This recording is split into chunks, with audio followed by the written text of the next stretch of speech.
Most CIOs manage technology. The best ones reimagine what business can become with it. Welcome back to the 10x Contract Value Podcast, where contracts aren't paperwork, they're profit. I'm your host, Tyja Dickerson, and today we are stepping inside the mindset of a CIO navigating real enterprise transformation, powered by data, AI, and bold leadership. We're not just talking about tech adoption. We're talking real buy-in, cross-functional alignment, and how the CIO's role is evolving from tech delivery to business reinvention.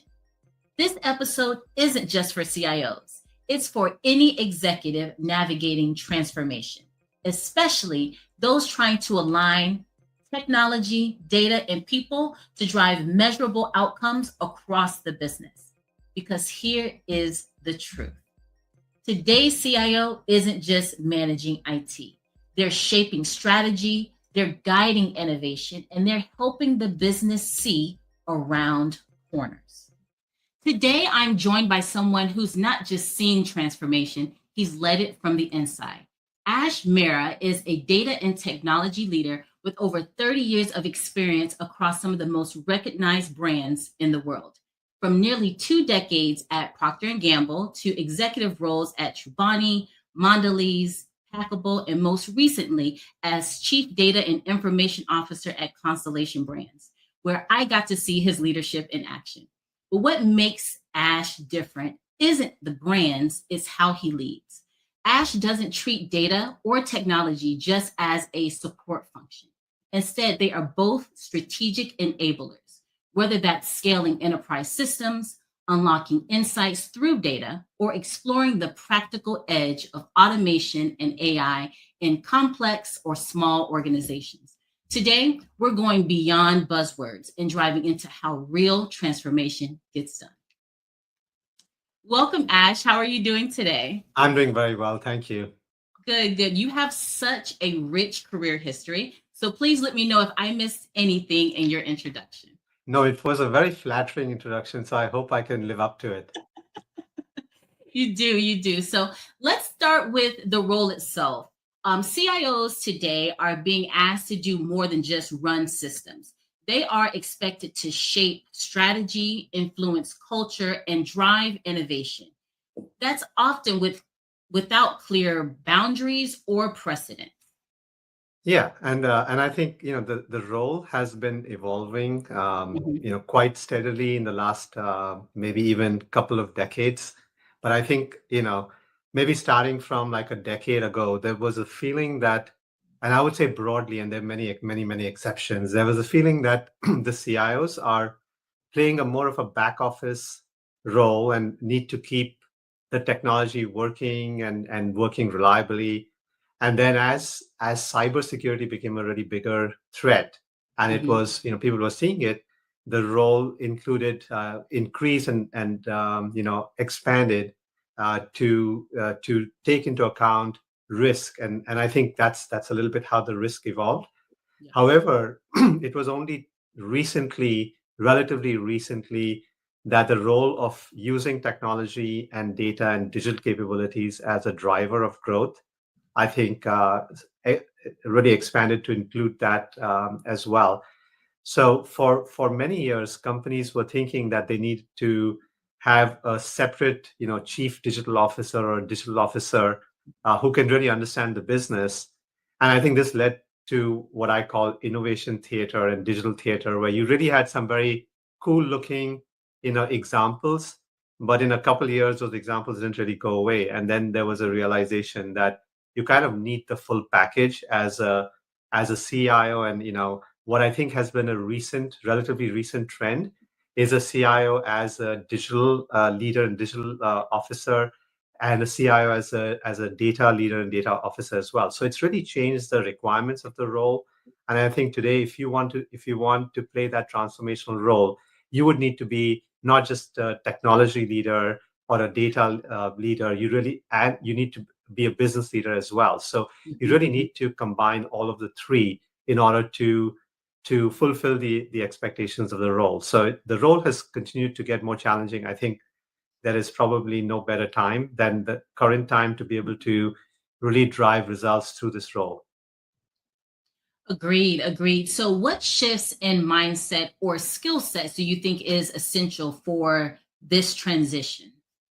So I would say, one phrase that I like to use, and you would have heard it, in our past company, is it's running technology as a business, and we call it Mhm, running IDS as a business because IDS was the name of a function. So mhm, I think it's really borrowing from business experiences and trying to run what we do from a technology and data standpoint with that mindset. So mhm, there are probably three things that I'd like to maybe highlight.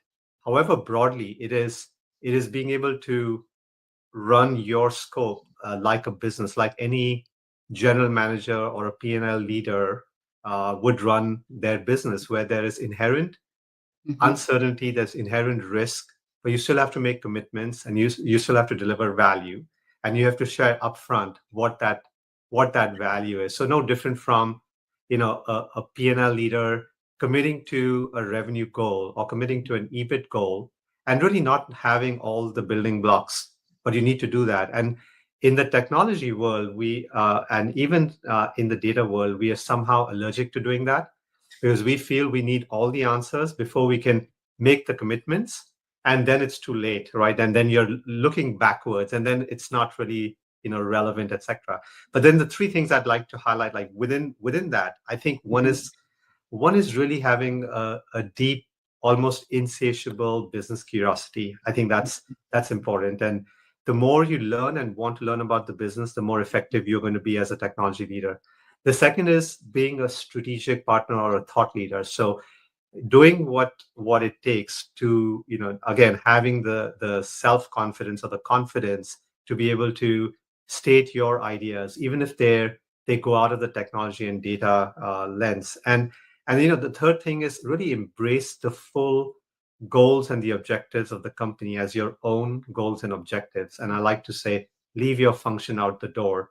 It's no different from like a soccer team, and you might not be the goalie, but if you find yourself close by and you find that the goal is headed towards, the ball is headed towards the goal, you'll do whatever it takes to keep the goal out. You got to carry that mindset as a technology leader and a data or a digital leader as well. So I think if you combine these three and mhm. really run your scope as a business, you can make a bigger impact.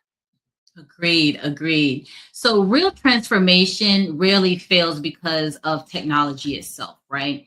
It generally breaks down because there is misalignment, siloed ownership, and even execution gaps.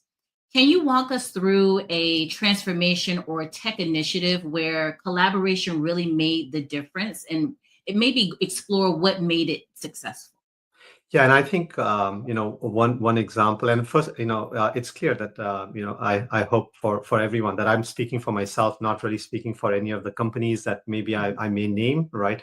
But this example is one from Mondelez when I was leading data in Mondelez. So I won't go into a lot of detail here, Mhm, but as background, we were proposing a fairly large data investments that were going to drive a fairly impressive amount of EBIT and operating income at the back of those investments.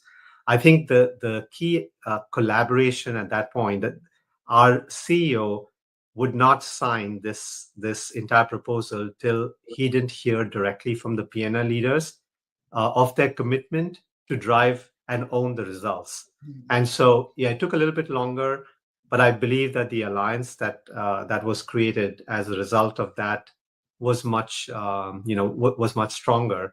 And maybe mhm, if you indulge me, 2 weeks ago, I was at the Monaco Grand Prix, uh, and meeting with the Williams team. And I don't know how familiar you are with Formula Mhm. One. Yes. And we were meeting with the Williams data and analytics leader.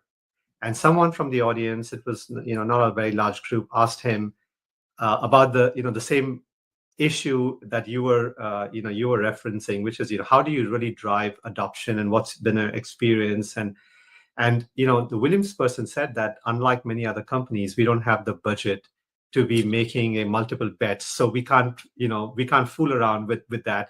We have to Mhm. make whatever we do, we have to make it work. But that principle and that philosophy, I think, is very central. I think this is key.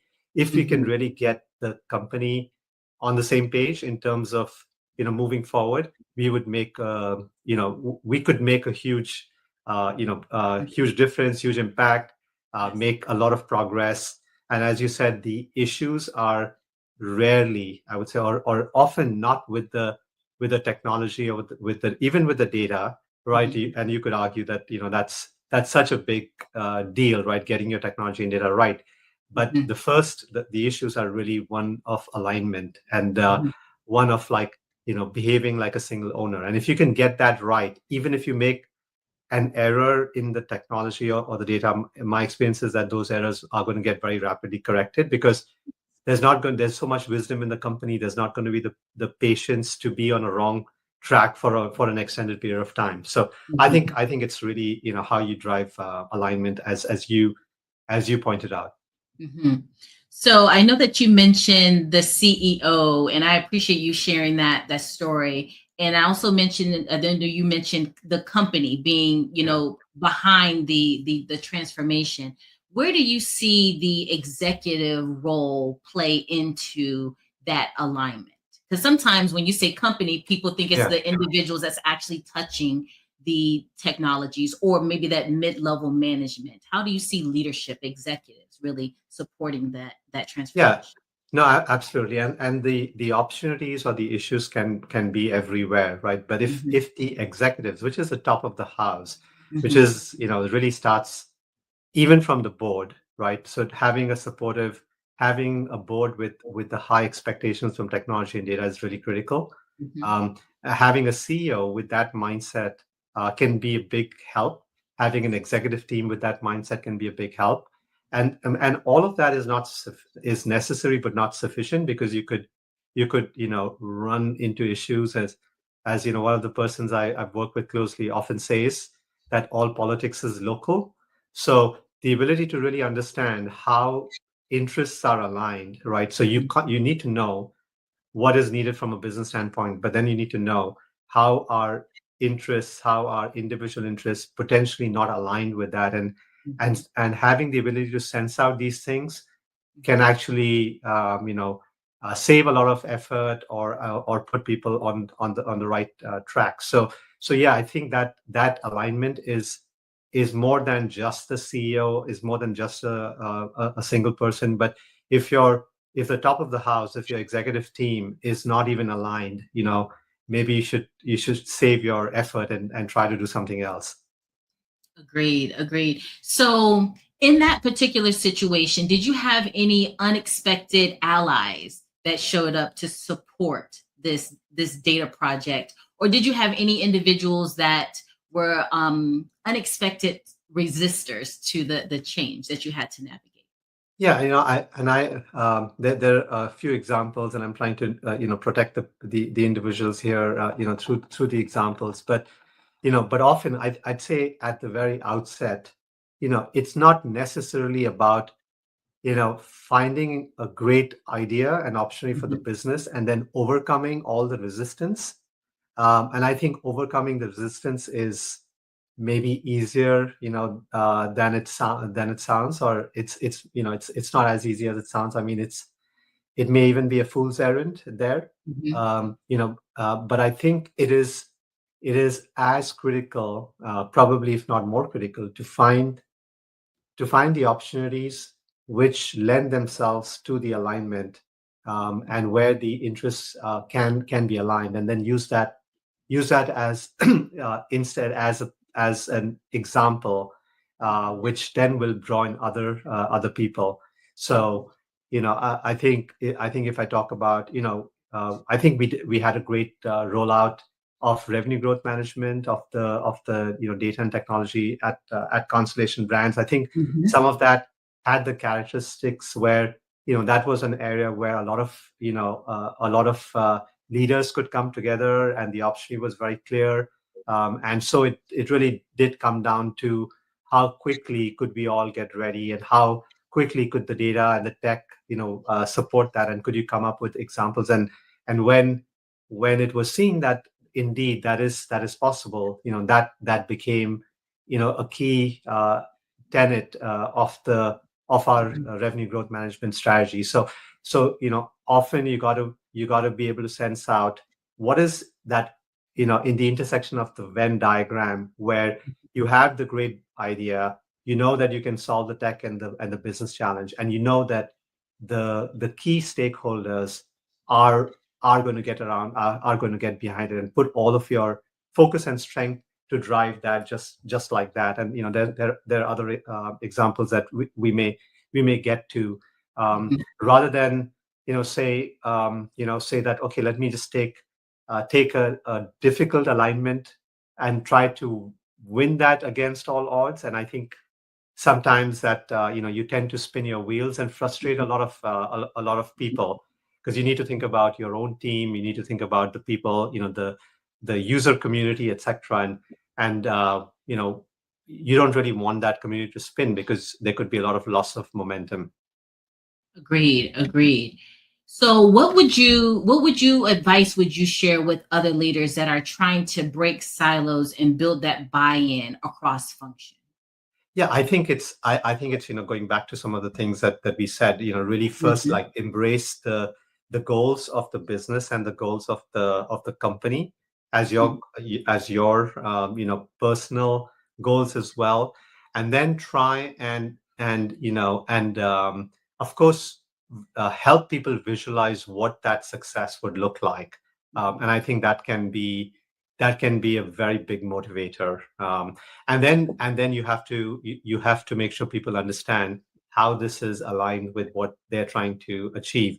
I think if you can get these aspects in alignment, then you have a good way forward. And then, again, you need to have a few bets, but not a whole host of bets. And again, I will mention maybe an example of Mondelez, and I think Constellation Brands was similar, where we needed to converge what we were doing into fewer bets. Mhm. And in Mondelez, when I started the role, I found that there were 57 different data initiatives, which had a varying amount of momentum, and there was not any way we could have been successful in all of them. And Mhm. what we proposed instead was something called, like, the Magnificent Seven. And this was before the Mag Seven terminology was used for the tech stocks, also. But it was, what are the seven data and technology, really data initiatives, which of course required technology as well, that Mhm. could really move the needle in a very substantial way for the entire company. And then we did road shows with the executive teams and the P&Ls, and said, okay, this is what we believe, based on our interactions with your teams and our joint business, and your state of business, that this is where we could make the biggest impact. But we are Mhm. happy to change that. And just so happened that many of those bets were resonated very strongly, and we got the alignment for each region took a bit of a leadership role in a couple of those, but collectively that represented a really, really good bet. And I think that's where the philosophy of what I call the Magnificent Seven or Magnificent Six, but it's really in that number. It's that Mhm. range. It's not 30, it's not 40, but can you really focus on a few things Mhm. that are going to be game changers for the company? So revenue growth management is one of them in Constellation Brands, but there were other Mhm. bets as well. But in um, in Mondelez, one of the big areas was waste. And North America, the North America organization had a very big, desire to confront and manage its waste much better. So there was just natural, alignment there. So that was one of the Magnificent Seven. So it's how do you really get to those ideas that are going to be that are going to be game changers from a business standpoint, and will allow the success, will actually enable the success of the key leaders trying to drive those initiatives. Agreed. Agreed. No, I appreciate you sharing that because sometimes there's a lot of hype behind different projects. And to be able to weed through the noise and get to value, being able to demonstrate those values and continue to move forward, I think that sometimes that's what companies miss because they're chasing these 30 different projects instead of focusing on that six or seven that can demonstrate value and then you can move forward. So I definitely appreciate you sharing that. With that said, many times you will have different departments that start to move on their different data or, AI or technology initiatives. What's the best time to involve technology leadership? And when is it too late? Is there a time when it's too late? I don't think that there's a time when it's too late. I think Mhm. it's better late than never. But again, I would say that what is key now. If you talk about data, what is key is that there is united leadership, and there is a strategy, and there is not 50 strategies, right? So again, I think that's key. So really trying to create a strategy for the company, and it doesn't mean that every business, every region, every market needs to look exactly the same, but there is a plan. There's a data plan, there's a data strategy, and this is what I refer to as 3+1, and we can get into that. But it's really what is the plan, and can the company come behind, rally behind a single plan, and that I think if the large companies, and I have experience in the consumer world a lot, right? I think digitally native companies that start off in a very digital way, naturally do that. Mhm. But I think if the large companies can get onto one data strategy and one plan, I think they will make much more rapid progress towards getting value from data, or towards creating a data driven company and data driven culture. Agreed. Agreed. And does the CIO really lead that initiative to bring that vision, that picture together? Yeah, and I would say, at least you play a very critical facilitation role in doing that. I think leadership is important, but it can connote maybe arrogance, right? In that sense. So Mhm. because ultimately it is everybody's data plan. So if you have, if you are somehow connoting that this is your plan, I think you're starting, with the seeds of failure already. I think but I think that playing a facilitation role is necessary, and then trying to get this plan to be a co-owned plan. I think can be really breakthrough, and then being very free with credit, and making sure that you know the recipients of the benefit are the ones that feel the glory, because you don't want to create a bad competition. You don't want to you want to basically create a culture and an environment where leaders that basically take advantage of the data feel proud and feel recognized, and and it becomes clear that this is indeed their plan. So I think you have to skip past some of those minefields that can actually either derail the full plan, or derail your ability to try and facilitate and really lead that, provide the leadership for that plan to move forward. Agreed. Agreed. I appreciate you sharing that. So let's shift a little bit more to data and AI. That's where most people are. There's a lot of noise in the space, but turning data into business value still comes down to foundational readiness and clarity of use. What does data democratization actually look like in practice? Yeah, and I think again, it's one of those concepts that is much easier Mhm. explain and describe, and much harder to implement. And I would say, data democratization is one aspect of a data-driven company. So you'll see similar characteristics. So starting from even the belief of leadership that data is going to be a very important driver of value. And when I say data, it's just not data. It's the data. It's the analytics. It's the models. Mhm. It's the automation, because sometimes you can't do, even if you have 100 phenomenal insights every day, you can't act on them. And in many cases, you need to figure out how you can move to an autonomous model. So I Mhm. think all of these things, need to come together as you think about how you want to move forward with your plan. So I think that data democratization, some of the characteristics would be a leadership, an executive team, a CEO that expects that data will be an important driver and value of growth. You will see, a lot of people take ownership, with even about the availability and accessibility and quality of data. Mhm. You will feel that there is a sentiment that it's not somebody else's problem, right? So if you're hearing too much about, we have all these great ideas, but we just don't have the data, right? And or the data quality, it's kind of all that other department's issue, and it could be any department. So you won't see things like that. You will see much more ownership, and you will then see value. You will see that a data strategy could be described, and the path forward could be described. And you would have examples like the revenue growth management example, or you would have a few examples like that people could point to.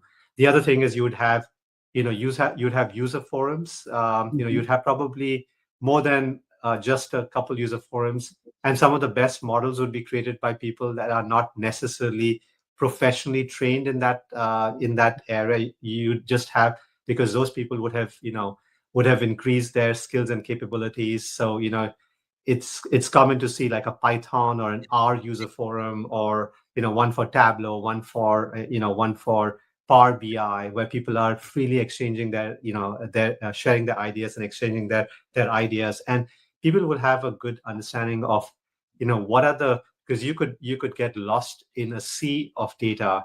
So what are the elements of data to really focus on, Mhm. to be able to get that value, and to be able to make that. And so there would be much more understanding and education around that, and a lot more enthusiasm around that as well. I think those are aspects not just of data democratization, but of a data driven culture. But many are common for data democratization, which I think is a good term. But there's much more to it, to really create sustainable value and competitive advantage from data.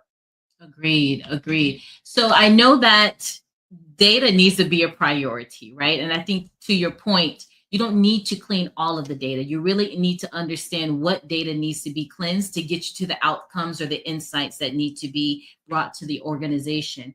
What would you say, or how should organizations prioritize data readiness for AI and agents? Because now we're going beyond just being able to use the data for insights, but now being able to Yeah. leverage them with AI and agents. Yeah, and I think the problem has, on the one hand, got easier because it's becoming so much more obvious. On Mhm. the other hand, it's tougher because the possible missteps could be a little bit more damaging, Mhm. or the cost of inaction will very rapidly be punitive, and you'd see competitor companies actually drive their revenue or EBIT. So I guess for me, it's a fortunate development that this becomes a little bit high stake, right? Mhm. And so some of the alignment issues, I would say, become a little bit easier in this backdrop, because you know the evolution of AI and Gen AI and models and agents and contexts and agentic frameworks is becoming hard to ignore because you can see that. So I think in that sense, it's a little bit the world moving in the direction of the data evangelists and the data leaders, and people that really care about being driving or creating a data driven culture. But I think what is happening is that the if you look at the transformers, you look at the LLMs, Mhm. and you look at even some of the contextual frameworks and that companies like Google and Meta and Amazon and Microsoft and some of the other tech companies are moving ahead with that. And there's a lot of innovation that's happening in this space that it is becoming commoditized. It's hard to bet on which models will win out. And you could be seeing leaders trade leadership positions also Mhm. here. I think what is going to be very key is the underlying data, like the way that you manage your data, your data maturity. I think is going to be a very big driver of whether you can capitalize on this moment or you're going to left behind. So I think it's a powerful moment here and a powerful motivator for companies to really take their data needs seriously, to ask of themselves how they're going to create value from data. I think the other thing to keep in mind is for me this for anybody familiar with the RPA, where you had robotic process automation, right? And that automation, this is going to look like that, but on steroids, right? Several orders of magnitude more impactful or more damaging as well. That if you are a lot of things went wrong with how RPA was implemented, and the same things could go wrong with agents, because if you don't really think deeply and end to end around how your technology is, or how the agents that you're trying to think about are going to fit in with your overall architecture, your overall business process, which means you don't really understand those, the you could just create a lot more damage, and it'll be hard to recover from that damage as well. So while there's a very big upside, there's a downside of not really thinking end to end, the same downside that has always existed with technology, but now it would be amplified. Agreed. Agreed. So I think that pushes me right into my next question. What are the biggest blockers that prevent companies from really getting that insight and those outcomes that they need in order to leverage these solutions? Yeah, I think I think that it is maybe most simply it's lack of a unified data strategy. I would say Mhm. that, and so that's not easy, but that's necessary. So, and the lack of a unified data strategy could happen for all sorts of reasons. And again, it could be belief of the leaders or lack of belief of the leaders. It could be that they have just not started down that journey, and now are seeing some of the issues. If you don't have a burning platform, if i.e. you don't have a compelling need to change, right? And sometimes some of these threats are existential, then you may not start your way on that journey. So again, I think it is back to do your leaders have the right expectations? Do you have the right talent to drive that? Do you have the right understanding and articulation of value? Where can you prioritize what your entire data architecture looks like, and which elements of data are more important than other elements, right? And is there ownership? So I think really it could get again summarized with lack of a data plan, or lack of a Mhm. data strategy, that for me could have a variety of causes, where if you have that, you could make pretty substantial progress. And if you don't have that, your progress is going to be more a chance. I mean, if you might do one initiative really well, Mhm. and that might be inspiring for other similar initiatives, but you don't really want to leave that to chance. And that's why using a little bit of a playbook in terms of how you want to start to create your data strategy, I think is important. Agreed. I appreciate you sharing that. So, with all of this transformation and innovation, like leaders are still having to keep the lights on, right? They still have to continue their regular day job or what they were doing before all of this innovation. What do you say is a good balance for the two? Yeah, I think that it's such a great point, because if your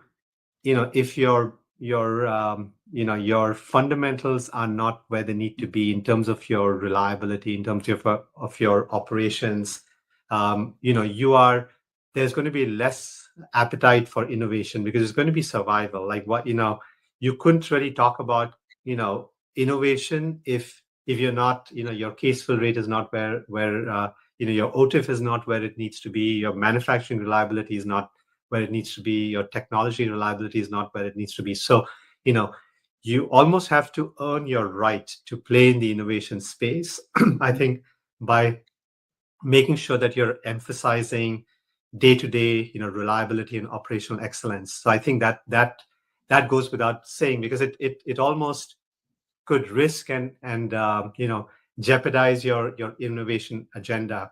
Now, having said that, you also have to, I think, continue to work on an innovation culture. And you saw some of the things like tech talks, similar to the TED talks that that we see. But we had tech talks in Constellation Brands, which were very well attended. And you also, you saw a few folks now in the concept of generative AI, where there was quite some excitement, with some of the solutions that we had created, go and make their rounds in multiple, forums and leadership teams. And I remember after the VP Plus meeting that we had, I believe it was last May, where we created this, couple hour of AI agenda. And you not sure if you heard about that or saw that, but there was one person, one sales leader who I won't name, and who came to me at the end of the session and said, "Ash, I'm really concerned.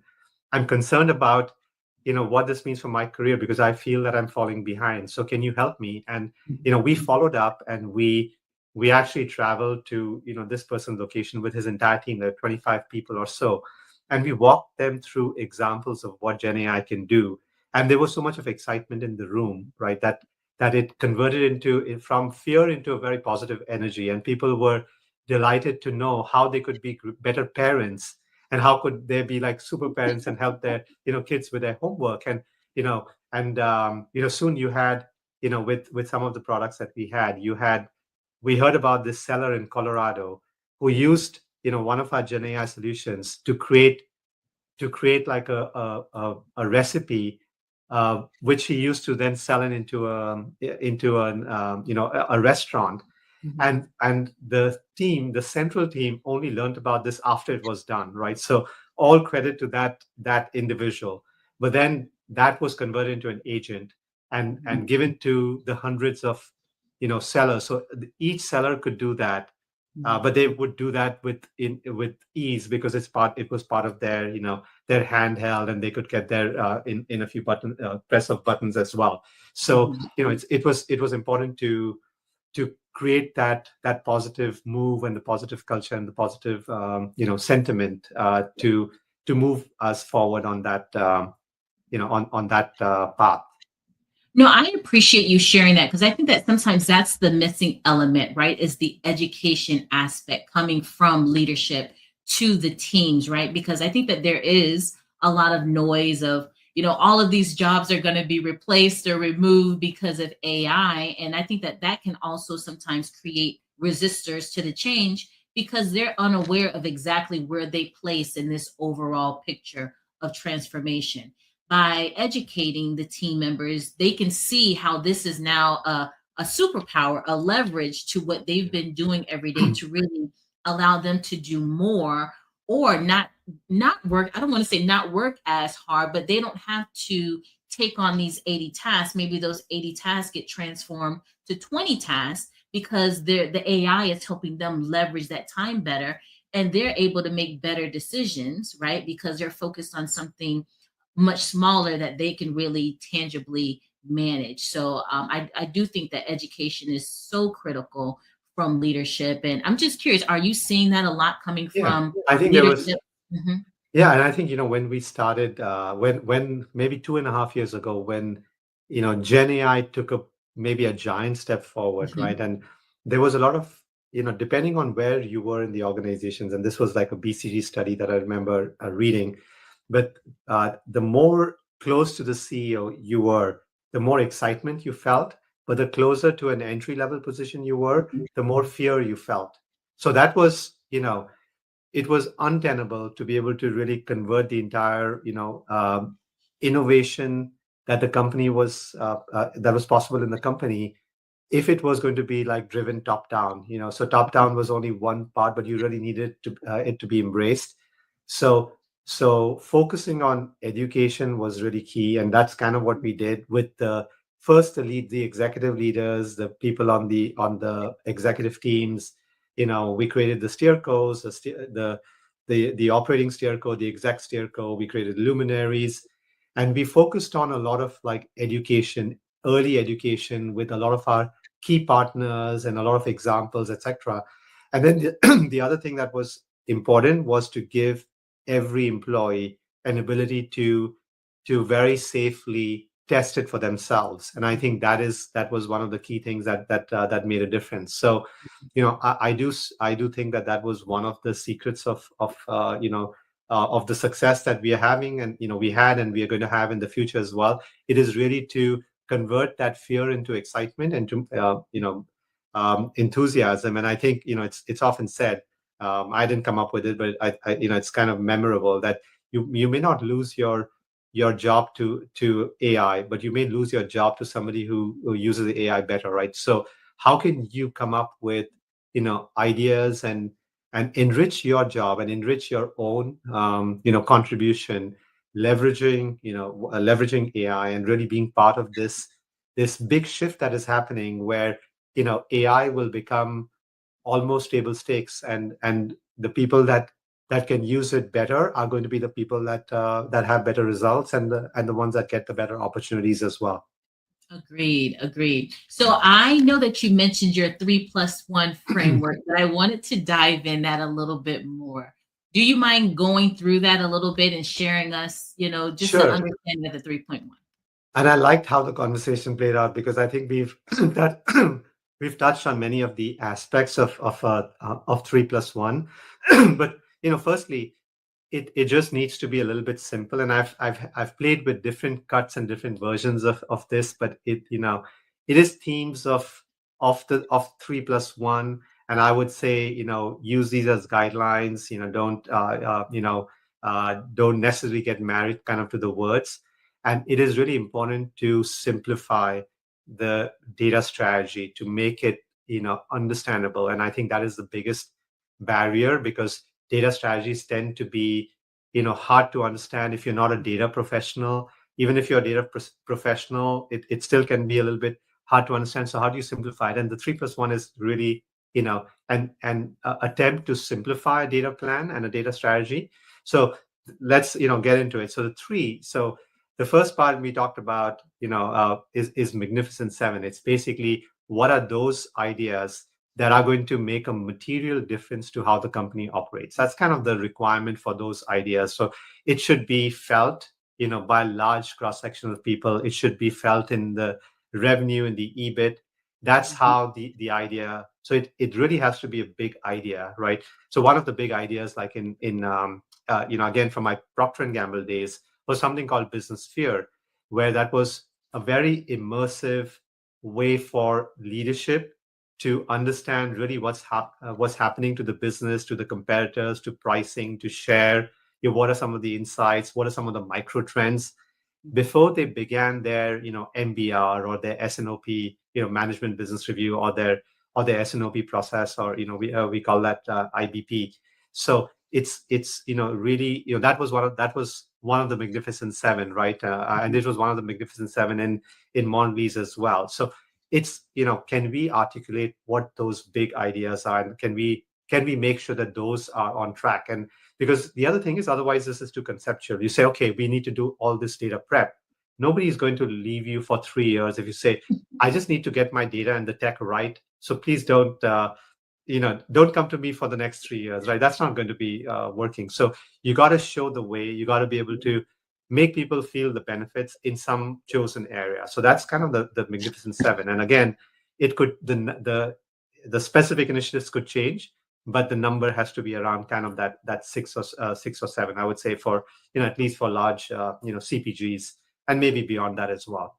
I think the second is all around really the data prep and data accessibility. So how do you design your data? How do you prioritize your data, right?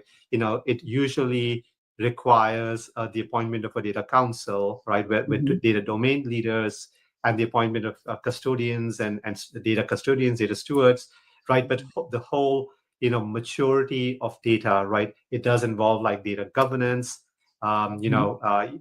There should be a good intuitive understanding of which data elements are more important, how we're going to prioritize those, and then how we're going to move to designing of data so to make it more accessible, and how we're going to measure data quality, how we're going to assign responsibility for data quality as well. How do you going to move from just data existing everywhere to manage data? Not that different from procurement, where you say, how do we move from spend to manage spend? How do we move from data to manage data, right? So Mhm. really that move along, preparing your data is important. And then the third aspect for me is a AI and data tech stack that is modern, that basically works, right? And again, here the answer could be many, right? And the watch out here is you don't want to shoot for perfection, and you don't want to get a little bit like too nerdy about it, and there are many right answers, but you need to look for a lot of like there's a lot of redundancy, there's probably a lot of waste, right? So can you come up with a contemporary data stack? And things are evolving so much that again, you need to not get lost in this aspect, right? But you need to have the flexibility. Like, what I would do is on this, I wouldn't outsource understanding of my data tech stack completely to another company, because you lose agency in that respect, and then you basically diminish the ability for people to mature as data leaders, right? So that's the third, like what is a modern tech stack. And then the plus one is really around talent, and that's where my vision is that for every employee in the company to be a data expert, to be a data analyst, to be a data storyteller. So what is your data literacy program, and how can you create that enthusiasm, and how can you create user forums for a variety of topics? How can you train people on how they can manage their data better, right? So if Mhm. you get these four aspects, the three plus the one, and you describe that, and you have your leadership talking about your data strategy and your data plan. And of course there are many variations of that, but if you can describe it like that, I think that's basically how the framework could help as well. Agreed. Agreed. No, I think that that's such a rich share and framework, Ash. And to your point, really having ownership of the data. Everyone's bought in that data driven culture often leads right into the advanced technology, the AI driven culture, because the foundation is there, and then you just further build off of that. So I appreciate you sharing that. I know that you've shared different examples of how your framework at Mondelez and that constellation of really kind of leverage, this framework. How would you say that this model would evolve the traditional role of the CIO? Yeah, and I think this is where a lot of companies now, right? And if you look at how my role was structured, I Mhm, was very clear to have data called out, mhm, and it feels a little bit like it is a bit of a start of a trend. Well, not a trend that I started, but it is, you actually see that. If you look at the ST Lauder's CDIO mhm, appointment, it was very similarly worded, particularly with the intention of bringing technology and data together. And I think if you can do that, because that's really a little bit where magic could happen. One of the Magnificent Seven potential products could be what I call an analytics lab, mhm, where you bring data scientists and technology leaders together to solve, the emerging problems that are on the minds of the CEO, the board, the executives, right? The example of that was, what we all faced during the pandemic, where a lot of the traditional, if you think about the deep forecasting models that require, years of history, they just stopped working overnight. And in Mondelez, the North America CEO basically, had a conversation with me and said, okay, what is the pandemic going to do to the consumption of Oreo? And this was like on the 13th of March 2020, just as the pandemic was Before. was breaking. Within 24 hours, the lab came back with an answer. And again, because you had people with data science, expertise, data expertise. We were using, some of the emerging technology, and within 24 hours, the answer was, presented as this. This is about $175 million of increased consumption that we're going to see, and it proved to be pretty much on the money. And we started, it was the lab that basically created a model which the company used to predict absences in all of their frontline, workers, and that actually led to increasing the resilience of the company through its sales and manufacturing processes as well. So I think, getting that, getting the technology and the data together can be very powerful. And I think this is what I'm seeing as a little bit the start, as this, or the continuation of the trend. So really, I think there is a lot that can happen if you get these aspects together, and are able to, and are willing to break those silos, and the company can move much faster from a data standpoint. Agreed. Agreed. I appreciate you sharing that. So I know we covered a lot on data. So there is a lot of hype around AI and agents, right? What excites you about the agent space for Yeah. enterprise? I think probably I can't think of a time in history when, the transformation that is possible was so credible and was so Mhm. clear. So for me, the Lego blocks are there. You can see the Lego blocks and you can visualize how these Lego blocks will come together. And there are examples in the industry. And as I work with, startups and some of the VCs, I can see some of these examples that are truly, stunning in terms of their ability to drive organization-wide value, but also their ability to drive innovation, right? So it's not just an efficiency play.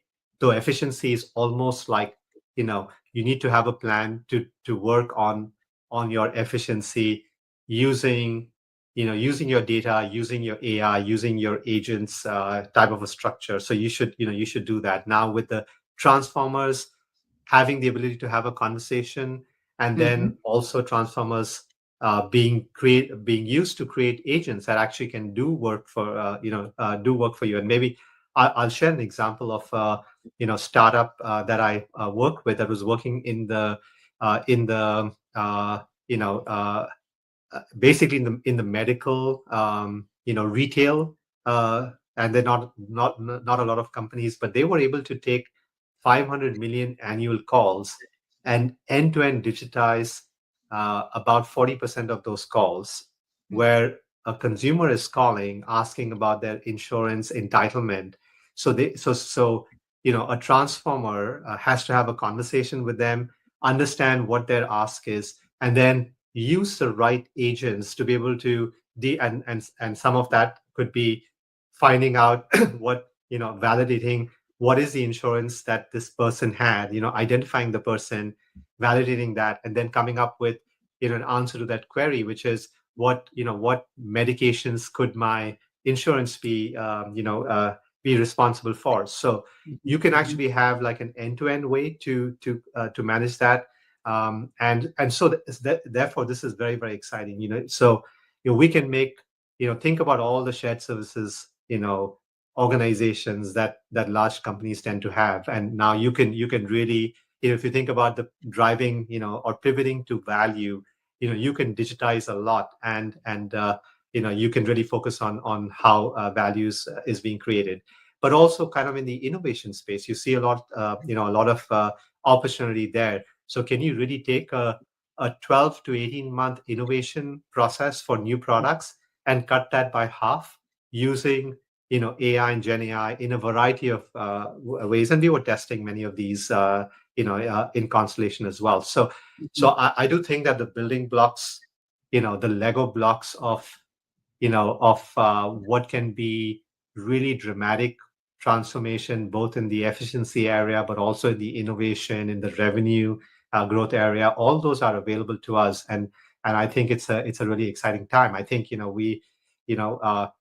again, it's important to align the goals very well, just like we were talking about, from a data standpoint. So if we can make sure that this is working at the service of the company's goals, but it is a building block to drive the company's goals, there can be pretty rapid progress there. Agreed. Ash, this has really been such a rich conversation. To be honest with you, I could probably take another hour with you and just ask you more questions. But before we close, I would like to ask you, just for your insights, what is one piece of advice that you would share with future leaders who want to create lasting impact through technology? Yeah, firstly, I would say that, maybe I'd say for the technology leaders and for the business leaders that are basically, thinking about leveraging technologies, right? So first, for them, I would say that, treat technology as a powerful lever. You cannot afford to not have high expectations, and don't be intimidated. So don't worry that you're going to ask stupid questions, because often those are the questions that might really drive breakthrough. And as we live in the data world, we know that the magic happens in the question, not necessarily in the answer, right? So I would say for business leaders to have a very, very high expectation, because if you don't have that high expectation, somebody else is going to have that high expectation. And once you put that expectation, there are a lot of bright technology and data leaders that will do everything possible to be able to achieve that. So it really starts with that. So that's my advice to business leaders. I think for the technology and data leaders, it is to be a business leader. It is to, of course, keep learning and keep enjoying the rapid evolution, but wear that business hat, right? And feel free to leave your function out the door in the service of helping meet and exceed the goals of the company. Mhm. I love that, Ash. So I want to say thank you so much for really pulling back the curtain on not just the evolving role of the CIO and the technology and data space, but how real transformation actually happens. No, thank you very much. It was really fun, and I enjoyed the conversation. For those listening, here's the bottom line. Technology doesn't drive transformation, leaders do. And the most successful ones, they don't wait for the perfect system. They build alignment, momentum, and capability across the business. So here's a question to sit with. If your CIO was seen not as a tech lead, but as a strategic co pilot, what decisions would you make differently?